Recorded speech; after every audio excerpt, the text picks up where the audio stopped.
আমার জিআই শুভেচ্ছা মোবারকবাদ।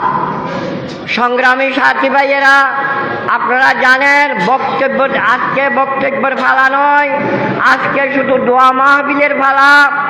আমরা আমাদের মা বেগম খালেদা জিয়াকে কিভাবে জান্নাতবাসী করা যায়, আমাদের দোয়া ইনশাআল্লাহ এদেশের 18 কোটি মানুষের দোয়ায় ইনশাআল্লাহ জান্নাতে যাওয়ার আমরা আশা রাখি। কারণ উনি একজন মহিষী নারী, আপনারা জানেন।